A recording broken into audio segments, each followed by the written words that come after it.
नमस्कार मित्रों, प्रिय विद्यार्थियों। अभिनव टेक्निकल क्लासेज बस्सी के डिजिटल प्लेटफॉर्म पर मैं आप सबका फिर से हार्दिक अभिनंदन करता हूं। आपको मैंने दो वीडियो प्रोवाइड करवाए हैं, जिसमें एक है फर्स्ट ईयर का भौतिक भूगोल फिजिकल ज्योग्राफी का और सेकंड है ह्यूमन ज्योग्राफी का सेकंड ईयर का। आज मैं आपके बीच में नेक्स्ट एक वीडियो लेकर आ रहा हूं, जिसमें मुझे जो महत्वपूर्ण प्रश्न लग रहे हैं सेकेंड ईयर विद्यार्थियों के लिए रिसोर्स ज्योग्राफी संसाधन भूगोल का जो कल पेपर है उसके लिए मेरे अकॉर्डिंग जो सबसे अच्छे क्वेश्चन मुझे लग रहे हैं उनके बारे में मैं आपके बीच में चर्चा कर रहा हूं। चर्चा करने से पहले मैं आपसे एक निवेदन करूंगा कि आप अगर वीडियो देखते हैं तो उसे लाइक और प्लीज़ चैनल को सब्सक्राइब ज़रूर कीजिए, जिससे कि मैं जिस डिजिटल प्लेटफॉर्म पर खड़ा हुआ हूँ उनको भी काफ़ी मोटिवेट होते हैं वो भी। तो प्लीज़ आप लाइक और सब्सक्राइब ज़रूर करें। आज अपना जो टॉपिक है या अपना जो मैंने पेपर लिया है वो पेपर लिया है सेकेंड ईयर विद्यार्थियों के लिए संसाधन भूगोल। तो देखिए, संसाधन भूगोल की अपन चर्चा करें। सेकेंड ईयर के लिए ये पेपर है और फर्स्ट पेपर है। इसका एग्ज़ाम कल रखा गया है, फर्स्ट पेपर है आपका। और फर्स्ट पेपर में मैं हर पेपर के अंदर आपको पैटर्न समझा रहा हूँ। जैसे कि आज बीए फाइनल ईयर का पेपर था और बहुत से विद्यार्थी इसी पेपर को जब अटेम्प्ट कर रहे थे तो उनकी सबसे बड़ी प्रॉब्लम ये बनी हुई थी कि हमें पेपर किस प्रकार से करना है। तो वैसे आपको डायरेक्शन दिए होते हैं पेपर के ऊपर, फिर भी मैं आपको एक जनरल जानकारी के लिए हर वीडियो में 5 मिनट पहले मैं बता रहा हूँ आपको कि पेपर आपको किस प्रकार से अटेम्प्ट करना है। कि जैसे मैं आपको बताऊँ कि आपके पेपर के अंदर कितने पर्सन होंगे, 10 पर्सन होंगे। कि पेपर के अंदर 10 पर्सन है, 10 प्रश्नों में से आपको 5 प्रश्न करने हैं। कि 10 में से 5 प्रश्न करने हैं और प्रत्येक प्रश्न होगा वो 15 नंबर का होगा। तो इस प्रकार ये पेपर होगा आपका 75 नंबर का, 75 नंबर का फर्स्ट पेपर और 75 नंबर का सेकंड पेपर। इस प्रकार ये 150 नंबर आपके थ्योरी के हैं और 50 नंबर हैं आपके प्रैक्टिकल के। तो ये 200 नंबर आपके ज्योग्राफी के होते हैं। अब 200 नंबर में से देखो पेपर किस हिसाब से आएगा, तो पेपर के पैटर्न को मैं एक बार आपको बताऊं। देखो कि इसके अंदर क्या होता है कि 3 सेक्शन होते हैं। एक ए सेक्शन होता है, एक बी सेक्शन होता है, एक सी सेक्शन होता है। तीनों सेक्शन के अंदर से 3-3 पर्सन होते हैं। इसमें 3 पर्सन है, इसमें 3 पर्सन है, इसमें 3 पर्सन है। 3-3 पर्सन तीनों सेक्शन के अंदर होते हैं। और तीनों सेक्शन के अंदर से आपको मिनिमम 1 पर्सन तो अटेम्प्ट करना ही है, कि एक पर्सन तो आप तीनों में से करोगे। तो इस प्रकार आप तीनों में से एक पर्सन अटेम्प्ट करते हैं तो आपके पास में अटेम्प्ट क्वेश्चन हो जाते हैं 3। अब इसके बाद में जो जैसे आप देखते हो कि इसके अंदर फर्स्ट सेक्शन के अंदर सेकंड सेक्शन में और थर्ड सेक्शन में 2-2 क्वेश्चन शेष रह गए। उनमें से 6 क्वेश्चन के अंदर से आप अपनी चॉइस के ऊपर कोई भी एक प्रश्न और करना है आपको। यानी कि व्याख्यात्मक प्रश्न जो करना है ना, निबंधात्मक जो प्रश्न करना है, वो टोटल मिलाकर आपको 4 प्रश्न करने हैं। कि टोटल मिलाकर आप 4 प्रश्न करेंगे। और ये तो 9 क्वेश्चन होते हैं। इसके साथ साथ जो प्रश्न नंबर प्रथम होता है ना, प्रश्न नंबर पहला होगा, ये पहला नंबर का प्रश्न आपके लिए अनिवार्य होगा। इस प्रश्न को आप ड्रॉप नहीं कर सकते। कोई भी ईयर है, चाहे फर्स्ट ईयर है, चाहे सेकंड ईयर है, चाहे फाइनल है, तीनों के लिए प्रथम प्रश्न अनिवार्य होता है। पहला प्रश्न अनिवार्य है, इस प्रश्न को आप ड्रॉप नहीं कर सकते। तो इस प्रश्न को आपको करना ही है। तो ये प्रश्न होगा, इसमें 2 खंड होंगे, 2 खंडों के अंदर इसको विभाजित कर रखा है। 7.5 नंबर का तो होगा आपका न्यू टाइप और 7.5 नंबर का होगा आपका मानचित्र।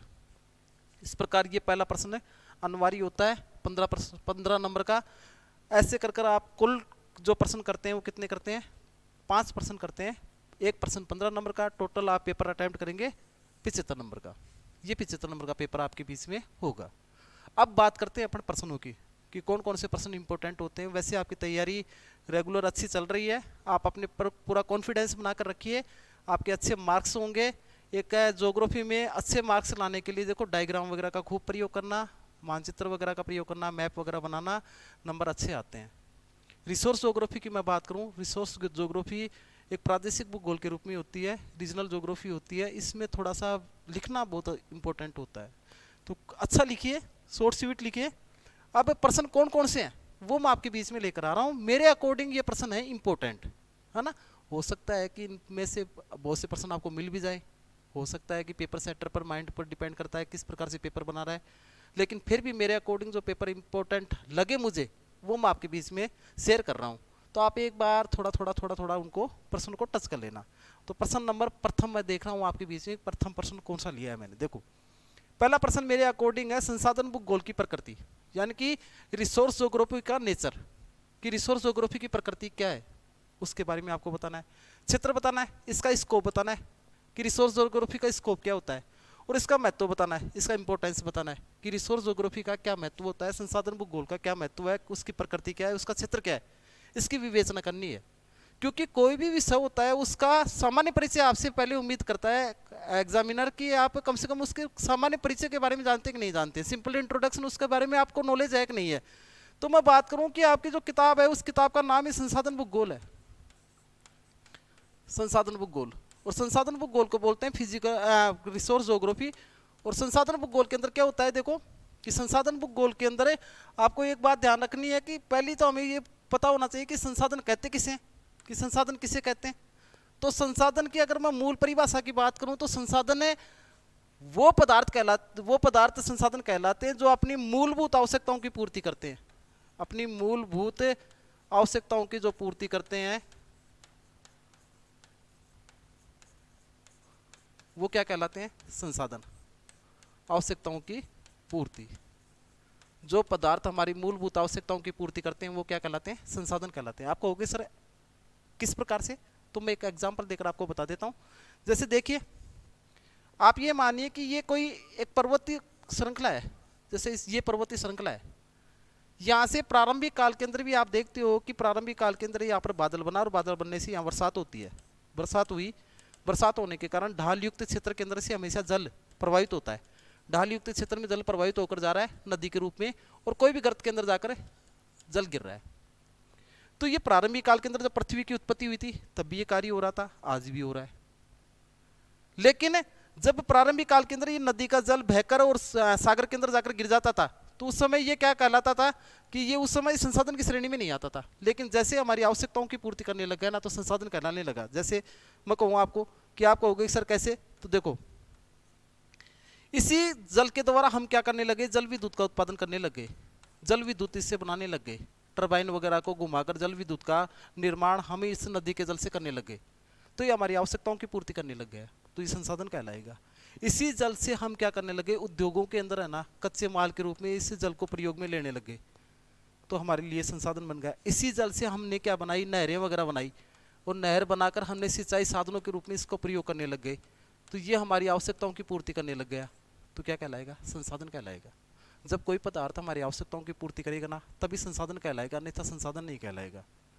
तो ये आपको एक थोड़ा सा अपने दिमाग के अंदर रखना है कि संसाधन कहते किसे हैं। फिर संसाधन का प्रकृति देखना, प्रकृति के पास में उसका क्षेत्र देखना और उसका महत्व देखना, इंपॉर्टेंट क्वेश्चन है मेरी नज़र से, एक बार देखकर चले जाना। सेकंड क्वेश्चन की मैं आपके बीच में बात करूं तो सेकंड क्वेश्चन देखो, संसाधन होते नहीं अपितु बनते हैं या बनाए जाते हैं, कि संसाधन होते नहीं अपितु बनाए जाते हैं। कथन की विवेचना कीजिए तथा संसाधनों का सोदाहरण विस्तृत वर्गीकरण प्रस्तुत करते हुए उसकी प्रकृति का वर्णन कीजिए।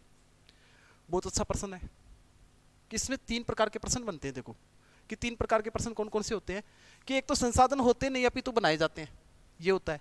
सेकंड नंबर का प्रश्न कहता है कि संसाधनों का जो जनक है ना वो मानव है। संसाधनों का जनक किसको माना जाता है, संसाधनों का जनक मानव है, स्पष्ट कीजिए, ऐसा भी पूछा जाता है। या तीसरा प्रश्न ये भी बना दिया जाता है, कई बार एग्जामिनर ये भी प्रश्न बना देता है कि मानव स्वयं एक संसाधन है, मानव स्वयं एक संसाधन है, स्पष्ट कीजिए, कि मानव स्वयं एक संसाधन है, स्पष्ट कीजिए।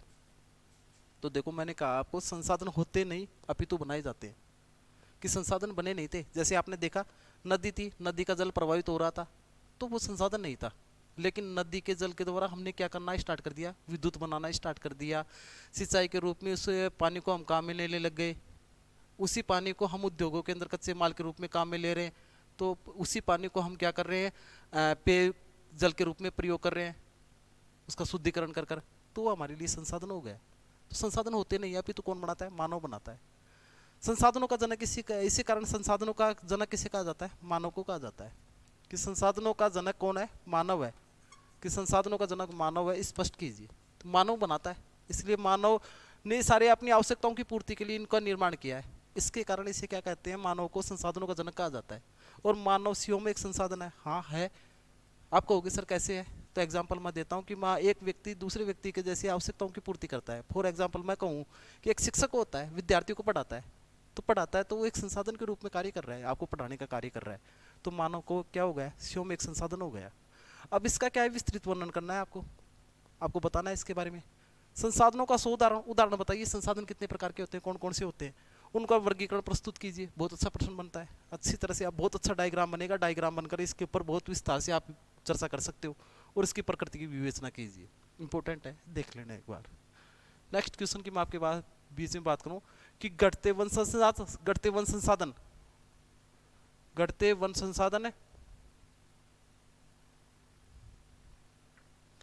संसाधन बढ़ता पर्यावरण प्रदूषण की विस्तार से विवेचना कीजिए।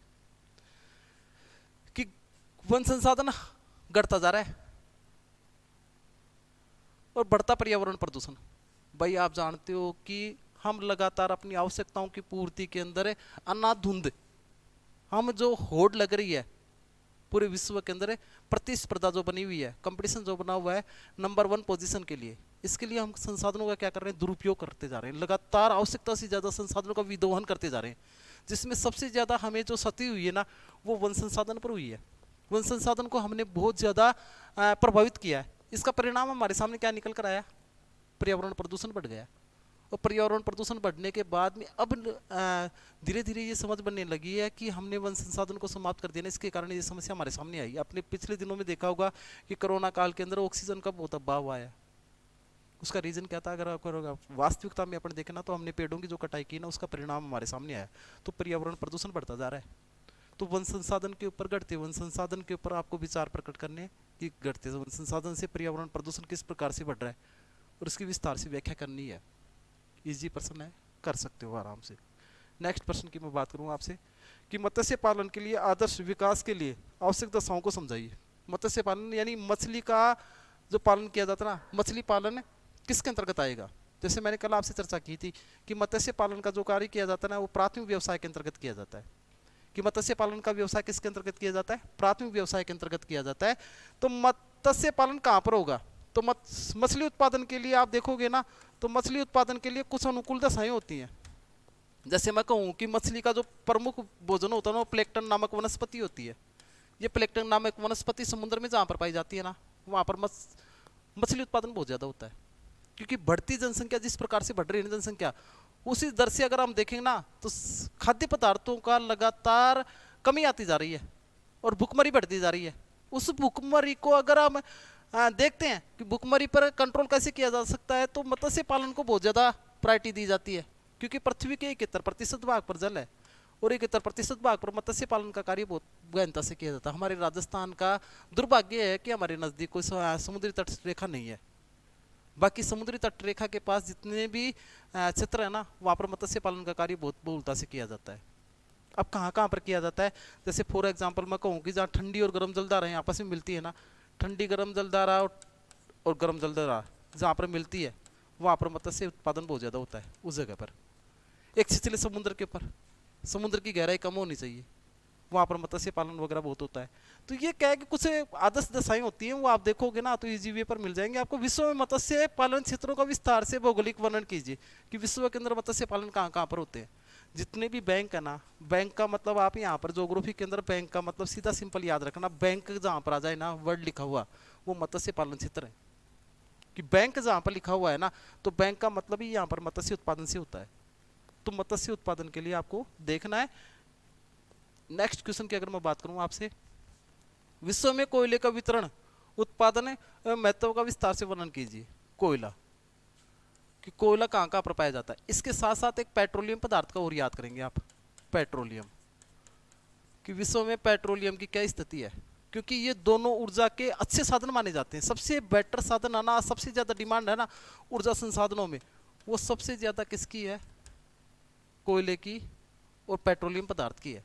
अब सौर ऊर्जा का चलन लगातार बढ़ता जा रहा है ना। तो परंपरागत और गैर परंपरागत आप देखते हो, तो गैर परंपरागत में सौर ऊर्जा का लगातार बढ़ता जा रहा है, लेकिन परंपरागत साधनों में हम देखते हैं ना, तो कोयला और पेट्रोलियम, जिसमें कोयला बहुत इंपॉर्टेंट है भाई। तो एक तो आप कोयले के प्रकार बताओगे, कोयले कितने प्रकार के होते हैं, फिर कोयले का वितरण बताना है, वितरण का मतलब फैलाव, कि विश्व में कोयला कौन कौन से देश में कहाँ कहाँ पर पाया जाता है।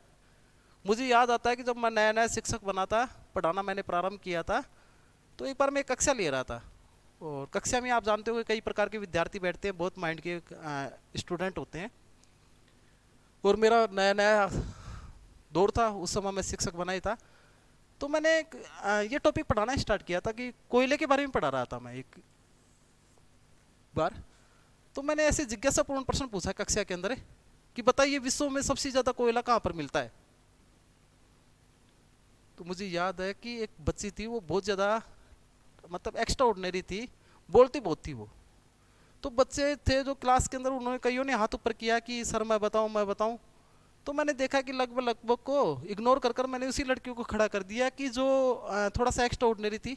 मैंने उसी से पूछा कि बेटा तू बता कि विश्व में सबसे ज़्यादा कोयला कहाँ पर पाया जाता है। तो वैसे विश्व में सबसे ज़्यादा कोयला पाया जाता है वो चीन में पाया जाता है, लेकिन उसका जवाब जो था ना, उसने मुझे भी स्तब्ध कर दिया, और मेरा उस समय नया दौर था। उसने मुझे बताया कि विश्व में सबसे ज़्यादा कोयला पाया जाता है ना सर, वो शमशान घाट में पाया जाता है, कि सबके मरने के बाद में कोयला ही बनता है। तो वो क्या है कि आज तक मुझे जब भी मैं कोयले का टॉपिक पढ़ाता हूँ तो वो मेरे याद आ जाता है कि सबसे ज़्यादा आपको नहीं लिखना है शमशान घाट में पाया जाता है, आपको ध्यान रखना चीन के अंदर पाया जाता है। चीन में कौन कौन से क्षेत्र हैं, कहाँ कहाँ पर किस किस प्रकार से कोयला पाया जाता है, और भी विश्व के अंदर उत्पादन क्षेत्र कौन कौन से हैं वो आपको देखने हैं।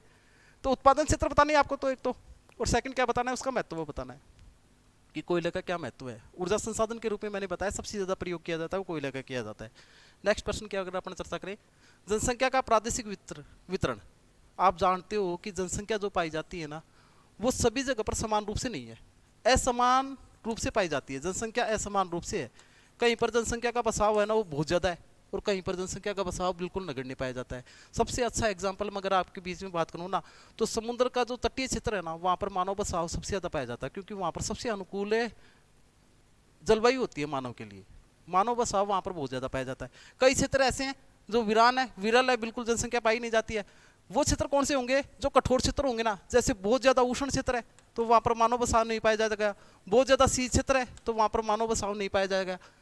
जैसे क्रेसी साहब ने तो यहाँ तक कह दिया था कि विश्व की 90% जनसंख्या है ना, वो 10% भूभाग पर निवास करती है, और 10% जनसंख्या है ना वो 90% भाग पर निवास करती है।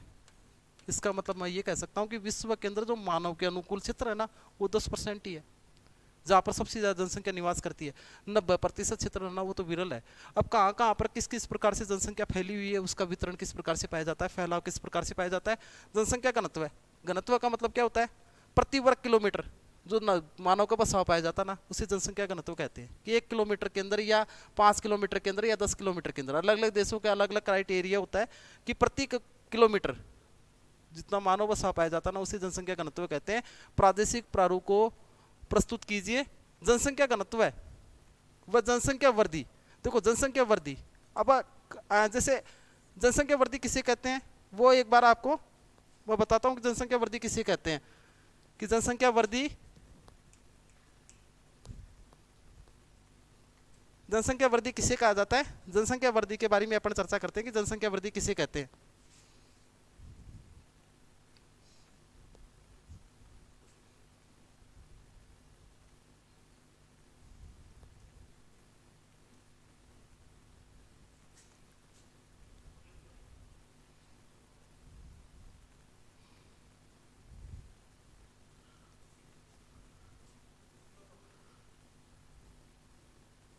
भाई देखो मैं भी डिजिटल प्लेटफॉर्म के ऊपर नया नया हूँ, मुझे अभी क्या है कि ये बोर्ड वगैरह इतना मेरे लिए है नहीं। मेरे दो साथी बैठे हुए हैं वो मुझे कोऑपरेट कर रहे हैं, तो वो बताएंगे कि किस हिसाब से क्या है, तो थोड़ी समझ आऊँगा मैं बीच में कि अपन देखते हैं। नेक्स्ट चर्चा करता हूँ मैं आपके बीच में, जहाँ से प्रश्न छूटा है वहीं से अपन चर्चा करेंगे।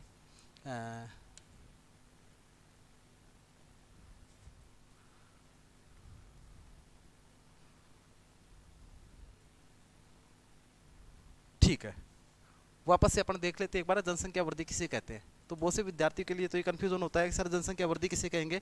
तो जनसंख्या वृद्धि के लिए मैं आपसे चर्चा करूँ तो देखो, एक क्षेत्र विशेष है, कोई भी क्षेत्र है, जैसे आपका क्षेत्र ये मान लो, एक निश्चित समय जैसे ये मान लो कि 2001 है, 2001 और एक मैं तुलना करता हूँ 2011, दो जनगणना है 2011 और 2001।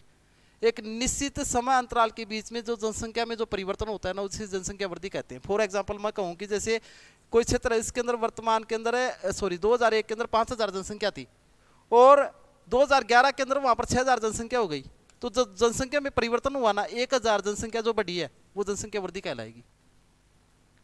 ये जो वृद्धि हुई है 1000 की जो वृद्धि हुई है, इस वृद्धि को अपन कहेंगे धनात्मक वृद्धि। इसे क्या कहेंगे? धनात्मक वृद्धि। ये धनात्मक वृद्धि है। इसी प्रकार मैं कहूं कि यहाँ पर 5000 जनसंख्या है, तो जरूरी नहीं है कि जनसंख्या बढ़े ही उसे वृद्धि कहेंगे। कई बार क्या होता है, जनसंख्या कम भी हो जाती है। फॉर एग्जांपल मैं कहूं कि कोई क्षेत्र उसके अंदर से पहले 2001 के अंदर तो 5000 जनसंख्या थी और 2011 के अंदर कितनी रह गई? 4500 रह गई कि लोग प्रवास कर चले गए, ग्रामीण क्षेत्र को छोड़कर शहर में जाकर बस गए, तो जनसंख्या कम हो गई। यहाँ पर 500 जनसंख्या कम हुई, तो आप कहोगे क्या सर जनसंख्या वृद्धि इसे भी कहेंगे? हाँ, इसे भी जनसंख्या वृद्धि कहेंगे, क्योंकि जनसंख्या में तो परिवर्तन हो गया है ना। तो जनसंख्या में परिवर्तन जो होता है ना, वो जनसंख्या वृद्धि कहलाती है। ये जो वृद्धि होगी ना, ये कैसी होगी? ऋणात्मक होगी। इस वृद्धि को क्या कहेंगे? ऋणात्मक वृद्धि दर। ये ऋणात्मक है। तो कहने का मतलब ये है कि एक निश्चित समय अंतराल के अंदर जो जनसंख्या में जो परिवर्तन होता है ना, उस परिवर्तन को क्या कहते हैं? वृद्धि कहते हैं। वो चाहे धनात्मक हो सकती है चाहे ऋणात्मक हो सकती है। तो जनसंख्या वृद्धि को प्रभावित करने वाले कारक, कि जनसंख्या वृद्धि किस किस से प्रभावित होती है, उसके बारे में आपको विवेचना करनी है, आपको बताना है थोड़ा सा कि क्या क्या प्रभावित करने वाले कारक क्या क्या होते हैं। फिर इसके बाद में देखो, दो फसल मैंने ली है, इंपॉर्टेंट फसल है दोनों, चावल व गेहूं। क्योंकि खाद्य आपूर्ति के अंदर सबसे ज्यादा जो मांग है ना विश्व के अंदर, जो खाद्य पदार्थ के रूप में काम में लिया जाता है, वो किसको लिया जाता है? चावल को लिया जाता है। लेकिन अपने उत्तर भारत के अंदर प्रमुख भोजन क्या है? गेहूं है। तो गेहूं और चावल के लिए उत्पादन के लिए भौगोलिक परिस्थितियां कैसी होनी चाहिए? खूब अच्छी तरह जानते हो, ग्रामीण क्षेत्र के लोग हो। गेहूं के लिए क्या क्या कंडीशन चाहिए, उसको रटकर मत पढ़ो, उसको अपने ऊपर ही प्रैक्टिकल कर कर देखो, आराम से इजी वे पर तैयार हो जाएगा। कुछ चीजें होती हैं, जैसे मैं कहूँ कि धरातल के बारे में लिखना है, धरातल कैसा होना चाहिए, जलवायु कैसी होनी चाहिए, जलवायु किस प्रकार की चाहिए वहाँ पर, जैसे वर्षा की मात्रा कितनी चाहिए, वर्षा के बारे में, जैसे मिट्टी कैसी होनी चाहिए, मिट्टी के बारे में।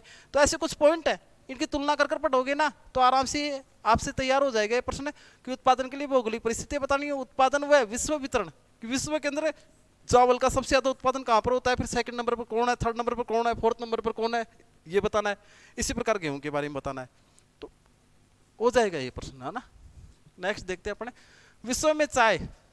भाई चाय उत्पादन के लिए आप जानते हो कि भारत बहुत प्रसिद्ध है, कि भारत के अंदर चाय उत्पादन का बागान वगैरह बहुत पाए जाते हैं, और भारत अपनी चाय का बहुत सा भाग निर्यात भी करता है यूरोपीय कंट्रियों को। तो चाय के लिए भौगोलिक दशाएं कौन कौन सी हैं, तो इनको पढ़ोगे एक बार कि भौगोलिक दशाएं कौन कौन सी हैं। ढाल युक्त क्षेत्र के अंदर चाय का उत्पादन वगैरह किया जाता है, पानी रुका हुआ नहीं होना चाहिए, ये भौगोलिक दशाएं एक बार देख लेना।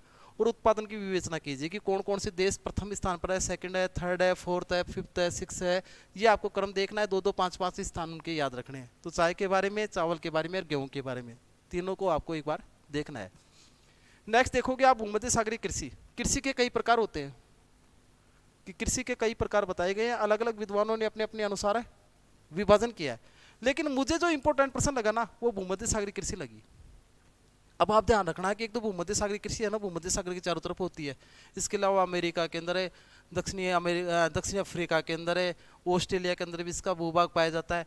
मोटी विशेषता क्या है इसकी, कि भूमध्य सागरीय कृषि की अगर मैं विशेषता बताऊँ ना आपको, तो ध्यान रखना कि भूमध्य सागर क्षेत्र के अंदर ग्रीष्म काल के अंदर कभी भी बरसात नहीं होती है। जो बरसात होती है ना, वो कौन से काल के अंदर होती है? शीतकाल के अंदर होती है, कि शीतकाल के अंदर बरसात होती है। एक तो ये मोटी विशेषता है इसकी।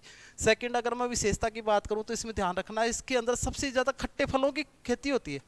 खट्टे फल आपका हो गए, जैसे अंगूर वगैरह की खेती बहुत ज़्यादा होती है यहाँ पर, अंगूर वगैरह, नारंगी वगैरह, इनके ज़्यादा होती है, खट्टे फलों की खेती होती है। इसके कारण ये भूमध्य सागरीय कृषि अपने आप में एक अलग विशेषता रखती है। विशेषता में सबसे इंपॉर्टेंट विशेषता ना, वो शीतकाल में वर्षा होने के कारण इसकी सबसे ज़्यादा इंपॉर्टेंट विशेषता बन जाती है, इसलिए चर्चा में रहता है ये प्रश्न। नेक्स्ट प्रश्न की मैं बात करूँ, संसाधन संरक्षण, कि हमें संसाधनों को बचाना है। तो संसाधन संरक्षण का अर्थ कि किस प्रकार संसाधन संरक्षण किसे कहते हैं, उनका महत्व बताते हुए संसाधन संरक्षण के सिद्धांतों पर प्रकाश डालिए, कि संसाधन संरक्षण हम किस प्रकार कर सकते हैं, सेविंग किस प्रकार करें, रिसोर्स सेविंग की प्लानिंग आपको करनी है कि किस प्रकार से कर सकते हैं। क्योंकि हमारा जो सब्जेक्ट है ना, उसका नाम ही संसाधन भूगोल है, और संसाधन भूगोल में हमें मुख्य बातों पर इसी पर बताया जाएगा कि प्रैक्टिकली बच्चों को ये महसूस करवाया जाएगा। थ्योरी तो पढ़ोगे आप, लेकिन उसे प्रैक्टिकल जाकर आप मार्केट के अंदर भी ये बता सको कि संसाधन को हम कैसे बचा सकते हैं। तो ऐसे पर्सन से उम्मीद करते हैं कि पूछा जाए एग्जाम में। तो संसाधन संरक्षण के सिद्धांत बताने आपको कौन कौन से संसाधन संरक्षण के सिद्धांत होते हैं, वो आपको चर्चा करनी है। नेक्स्ट पर्सन की मैं अगर आपके बीच में बात करूं कि संसाधन विकास में पर्यावरणीय व सांस्कृतिक बाधाएं कौन सी हैं, वर्णन कीजिए। तो देखो, पर्यावरणीय और सांस्कृतिक बाधाएं, अगर मैं आपको कहूं कि पर्यावरण है ना, पर्यावरण है, तो ध्यान रखना पर्यावरण हमेशा दो प्रकार का होता है। एक तो होता है प्राकृतिक पर्यावरण, प्राकृतिक, और एक होता है सांस्कृतिक। यानी कि मैं कह सकता हूं कि एक तो होता है नेचुरल एनवायरनमेंट और एक होता है कल्चरल एनवायरनमेंट। दो प्रकार का एनवायरनमेंट होता है कि नेचुरल एनवायरनमेंट और कल्चरल एनवायरनमेंट।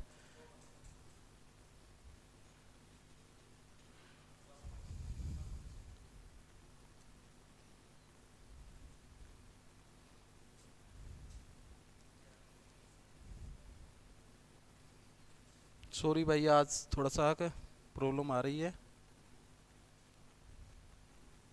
अभी अपन उसके बारे में चर्चा करते हैं कि एनवायरनमेंट दो प्रकार का होता है, मोस्टली ध्यान रखना। एक नेचुरल एनवायरनमेंट होता है, एक कल्चरल एनवायरनमेंट होता है। वो संसाधनों को किस प्रकार से प्रभावित करता है कि कल्चरल एनवायरनमेंट के बारे में आपको ध्यान रखा है कि मानव द्वारा जो निर्मित होता है ना, उसे कल्चरल एनवायरनमेंट कहते हैं। कि मानव द्वारा जो निर्मित होता है उसे कल्चरल एनवायरनमेंट कहेंगे।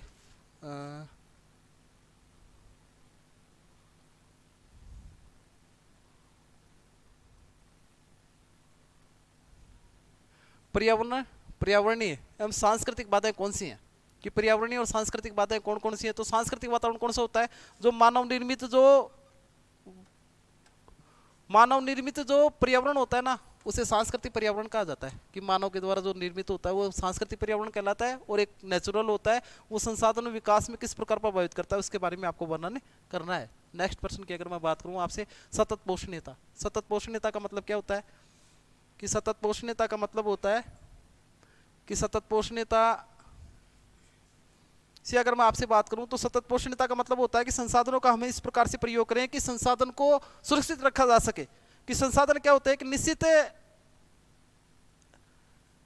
है, कि संसाधन जो पाए जाते हैं उनका क्राइटेरिया निश्चित है, उनके भंडार निश्चित है। अगर हम लगातार संसाधनों का इसी प्रकार प्रयोग करते रहे ना, तो एक समय ऐसा होगा कि उस दिन संसाधन समाप्त हो जाएंगे। तो हमारा दायित्व है कि हम संसाधनों का इस प्रकार से उपयोग करें कि संसाधन हमारे लिए क्या रहे, सुरक्षित रहे, हमारे लिए भी सुरक्षित रहे और हमारे आगे आने वाली पीढ़ी के लिए भी सुरक्षित रहे। जो हम आगे आने वाली पीढ़ी के लिए जो संसाधनों को सुरक्षित रखते हैं ना, उनको जो काम किया जाता है आगे आने वाली पीढ़ियों को संसाधनों के लिए सुरक्षित रखने का जो कार्य किया जाता है उसे क्या कहा जाता है, सतत पोषणीयता कहा जाता है।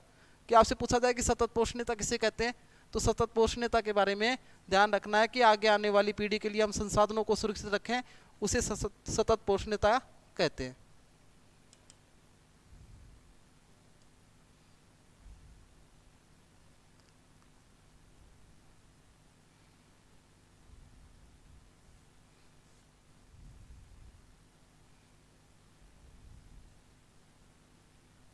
सतत पोषणीयता कि संसाधनों को इस प्रकार से सुरक्षित रखें हमें, कि संसाधनों को सुरक्षित रखकर हम आगे आने वाली पीढ़ी के लिए संसाधनों को बचा कर रखें, उसे सतत पोषणीयता कहते हैं। तो आप क्या समझते हो, आगे आने वाली पीढ़ी के लिए संसाधनों को सुरक्षित रखना भारतीय विकास की सतत विकास की विशेषताओं और उद्देश्यों को बताइए। तो उद्देश्य यही है हमारा कि संसाधन सुरक्षित रहे, सभी को इनकी लाभ मिल सके। नेक्स्ट पर्सन की अगर मैं चर्चा करूँ आपके बीच में, कि ये कुछ टिप्पणियां दे रखी हैं आपको, उन टिप्पणियों के बारे में मैं आपको बता दूं कि ये टिप्पणी अगर आता है आपके एग्जाम के अंदर तो आप टिप्पणी को जरूर अटेम्प्ट करेंगे, क्योंकि टिप्पणी इंपॉर्टेंट होती हैं। और टिप्पणी को आप करोगे ना, तो देखो एक प्रश्न है, आप देखोगे कि एक प्रश्न होता है वो 5 नंबर का, 10 नंबर का, 15 नंबर का। कि बीएससी के लिए जो प्रश्न होता है वो 10 नंबर का होता है, कि बीएससी वालों के लिए प्रश्न होता है वो 10 नंबर का होता है, और बीए वालों के लिए जो प्रश्न होता है ना वो 15 नंबर का होता है। कि कई विद्यार्थी तो इसी को लेकर कंफ्यूजन में रहते हैं कि सर ये 10 से ओब्लिक 15 क्यों कर रखा है। तो 15 नंबर का जो पेपर होगा, 15 नंबर का जो प्रश्न होगा वो बीए वालों के लिए होगा ज्योग्राफी के अंदर, 10 नंबर का जो पेपर होगा ना बीएससी वालों के लिए होगा। तो अगर आप जैसे ये मानो कि 3 टिप्पणियां दी है आपको, और तीनों टिप्पणियों के बारे में आप 2-2, 2.5 प्रश्न भी लिख रहे हो ना, तो एक एक टिप्पणी हो गई ना वो 5 नंबर की हो गई, ये 5 नंबर की हो गई, ये 5 की हो गई, ये 5 की हो गई। तो टिप्पणी को अटेम्प्ट कीजिए, क्योंकि टिप्पणी को आप करोगे ना तो ईजी गोइंग आपको 3-4 नंबर यहाँ मिलते हैं, 4 नंबर यहाँ मिलते हैं, 4 नंबर यहाँ मिलते हैं। तो 12 नंबर का मैटर आप तैयार करते हो कि 12 नंबर का मैटर तैयार हो जाएगा। अन्यथा अन्यथा अगर है ना आप बड़ा क्वेश्चन अटेम्प्ट कर आते हो तो बड़े क्वेश्चन के अंदर क्या होती है कि प्रॉब्लम आती है कि बड़े क्वेश्चन के अंदर ये रहता है कि आप एक क्वेश्चन को करते हो तो एक क्वेश्चन के अंदर क्या है कि बहुत टाइम लगता है कि एक क्वेश्चन के अंदर मार्किंग भी कम होती है कि मार्किंग के अंदर भी आप देखोगे तो बहुत कम मार्किंग होती है। तो उस मार्किंग से बचने के लिए आप क्या करोगे, टिप्पणी को अटेम्प्ट करोगे। टिप्पणी अटेम्प्ट होगी ना, उस टिप्पणी से क्या होगा कि आपको मार्किंग अच्छी होती है। तो मेरा कहने का मतलब है कि अगर आपको दे रखा है, एक टाइम मैनेज रखना है, आपको टाइम मैनेज का ध्यान रखना है, क्योंकि एग्जाम के अंदर टाइम बहुत जल्दी होता है। आप टिप्पणी अटेम्प्ट करने के लिए बैठ रहे हो ना, तो उसको शॉर्ट लिखना होता है। आप उसे बड़े क्वेश्चन की तरफ अटेम्प्ट मत कीजिए। अगर बड़े क्वेश्चन की तरह अटेम्प्ट करोगे ना तो वो आपके लिए प्रॉब्लम हो जाएगी कि आपके लिए टाइम नहीं मैनेज कर पाओगे आप। तो वो टाइम मैनेज करना है आपको। अब मेरे अकॉर्डिंग कौन कौन सी टिप्पणी इंपॉर्टेंट हो सकती हैं, वो मैं आपके बीच में 2-3 टिप्पणी लेकर आया हूँ। देखो, ऊर्जा संकट एवं संरक्षण, कि ऊर्जा का संकट जो बढ़ता जा रहा है उसके बारे में, और संरक्षण हम किस प्रकार से ऊर्जा को का जो संसाधन समाप्त होते जा रहे हैं ना, उनका संरक्षण किस प्रकार से करें। नेक्स्ट लिखी है मैंने मानव संसाधन विकास की समस्याएं, कि मानव विकास के लिए कौन कौन सी समस्या आ रही है, विकास के लिए कौन कौन से संसाधन जो हैं वो विकास में समस्या उत्पन्न कर रहे हैं, और संसाधन प्रदेशों का सीमांकन के आधार। ये 3 टिप्पणियां मेरे अकॉर्डिंग इंपॉर्टेंट थी। ये कुछ इंपॉर्टेंट क्वेश्चन मैं सेकंड ईयर वाले विद्यार्थियों के लिए, जो रिसोर्स ज्योग्राफी का कल का पेपर है, मेरी तरफ से आपको बहुत बहुत बेस्ट ऑफ लक है। माँ शारदा की कृपा आपके ऊपर बनी रहे। अगर आपको चैनल पर आप लगातार बने हुए हो तो प्लीज़ मेरा एक छोटा सा आपसे निवेदन है कि आप इस चैनल को लाइक और सब्सक्राइब जरूर कीजिए, क्योंकि डिजिटल प्लेटफॉर्म पर जो मुझे मंच मिल रहा है ये आपके लाइक और सब्सक्राइब के ऊपर ही डिपेंड करता है। धन्यवाद।